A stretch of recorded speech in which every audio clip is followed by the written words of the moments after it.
Was there a moment that you gave yourself permission to say, you know what? This is no dress rehearsal. I don't get a do-over. I'm going to be me. And maybe people like it, maybe they don't, because it takes a lot of guts to do what you do, to get Right. up there. Our number one need is acceptance. Our number one fear is rejection. And you put it on the line every night when you get up in front of people. Right. Well, thankfully, Dr. Phil, my parents rejected me very early. So I don't You got have a that false part sense. down? Done, dude. I've already lost their opinion, And, I was useless in the real world. So I graduated with a degree in philosophy. And then in the next 4 years, I either quit or I got fired from 22 jobs. I tried everything in the world, and I didn't like any of it. And then I had a boss that he goes, Christina, you're a horrible employee. You're the worst employee I've ever had, but you're funny. Why don't you go to the groundlings? And I said, okay. And that was it. I found my calling.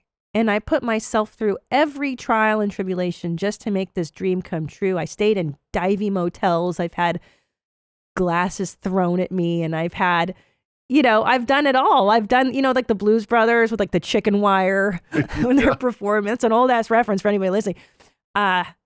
Because of this love of, for me, it's transcendent. I believe, and I never bought this horse shit when people said to me, because I've been doing comedy for 20 years. 20 years ago, nobody wanted to hear women really tell jokes. That had to be terrible. I know, but you know what? Fuck them. And I don't care. And I remember, because when you watch somebody who's talented and funny, it transcends whatever meat shell they're in. And I was like, you know what? This is it. I don't care. I'm going to do this. And what happened was, like I said, I failed at everything else. My options were none. I'd fucked up my life so completely. And like I said, my parents didn't care anyway, so I'm not disappointing anybody. I got to hit rewind for a minute. How do you get fired from 22 jobs? They fired you as you're coming in the door? You don't look like you fit. Get out. How do you get fired from 22 jobs? Yeah. Okay, so one of them, man, I got a real attitude problem back then in my 20s. One, I was a paralegal, believe it or not, a corporate paralegal. And I just messed up. I kept messing up and messing up and messing up. I'm not good at details like that I don't care about. So that guy fired me. I've been fired from restaurant jobs because I'm not good. I'm not good at taking orders and I'm not good at doing stuff I don't care about. And I think I knew, I was like, I just suck at this. I don't care. And I don't want to make somebody else rich. That made me crazy. So I had a bad attitude. Honestly. What job did you hate the most? What was your worst job ever? See, all the bad jobs have great perks.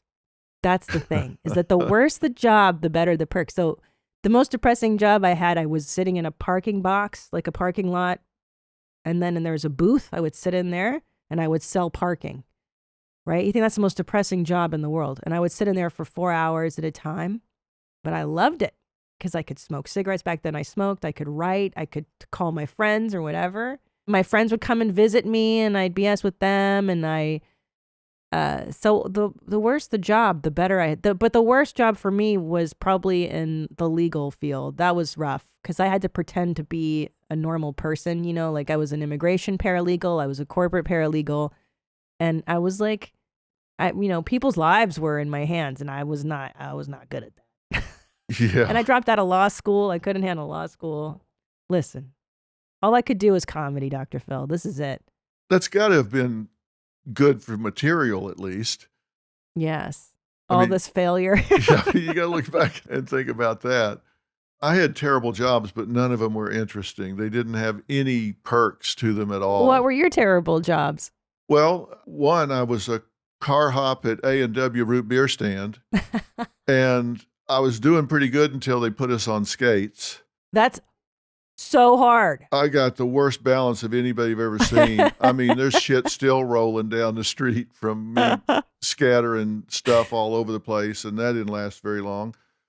Then I had a job working for a surveyor where you stand with the stick and they're Oh, looking at yeah. you through that little thing. And it was in the summer in Texas and Oklahoma, and it was out on a highway. It was like 115 degrees, and on the asphalt, Ugh. it was 145.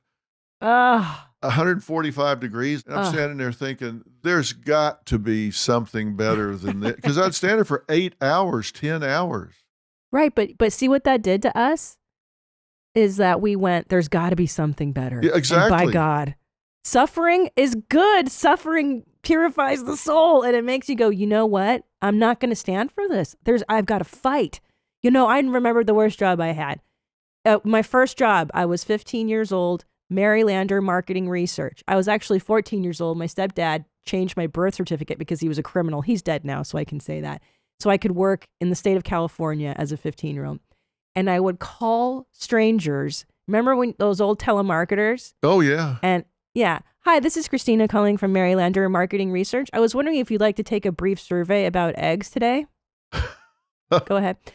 Do you tell how many eggs would you say you eat in a week? 3 to 5, 5 to 6, 6 to 7, 7 to 8. And how do you make those eggs? And did you know that eggs aren't actually as high in cholesterol? That was horrible. But people took the survey and it would take like a half an hour. Like, who are these people? That was back in the 90s. People had time for that stuff. Oh, God. Yeah. But see, resilience and suffering. And that's what you gotta make your kids suffer a little bit, right? Yeah, it does motivate you because I think, okay, listen, I'm going to learn to read. I'm going to learn to do something. I'm going to get consequential knowledge because anybody could have stood there and held that stick up on that asphalt. Seriously, you could have gotten somebody with a 45 IQ to do that job. And I thought, I'm overqualified for this job. I need to do something different. I need better placement here. Yeah. Yeah, my dad used to make me work at his forklift shop every summer from the time I was 13, and I would have to answer his phones. And I don't know anything about forklifts, and people would ask me questions like, do you have propane or electric? But by the end of the summer, I could tell you all about forklifts Yeah, and there you pallet go. jacks and Nissan and is it a shift cider shift or something? That was so long ago. When did social media hit for you? How old were you when TikTok and all of that stuff came Oh along? my Are your God. children into it? Hell no. So listen, I grew up analog. I was blessed to grow up with an analog brain. And then in college is when I sent my first email. And then in 1999, when I graduated, I got my first cell phone. And then I found TikTok 2 or 3 years ago now. Right. I love the dark side of the talks, like all those, like people embarrassing themselves is so amazing. I mean, you know this. You did a Ugh. national TV show. Why would anybody? No offense to like what you do, but like, why would you go in and embarrass yourself on television? I mean, I love it because it's awesome to watch. Yeah, I ask myself sometimes why people choose that particular forum.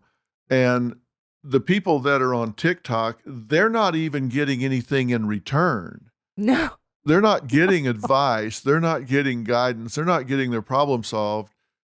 They're just getting people to watch. I watched a girl on TikTok yesterday. Somebody sent it to me.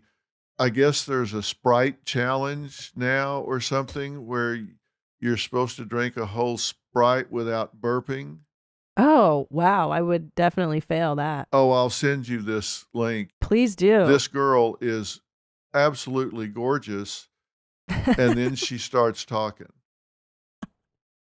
Does she talk like this? Does she say she's Josh Safdie's muse? Well, you just have to see it. I But will. I can't wait. it's a Sprite challenge, and she drinks the whole thing down, but she goes on quite a journey. I got to admit, it is hilarious. But to what end? I don't know. Are you at least dazzled? I mean, it's pretty amazing that Bad Baby managed to parlay. She claims she makes $50 million on OnlyFans. What? I mean, come on. It's amazing. Well, this OnlyFans thing, I've never been on that site, but we had a nurse on the other day that had an OnlyFans site, and she was a critical care nurse or something. No. And she said her coworkers found out she was on the site and caused her to quit. And she said, "Well, I'm making $300,000 or $400,000 a month on this site, so I guess I'll give up my nursing job."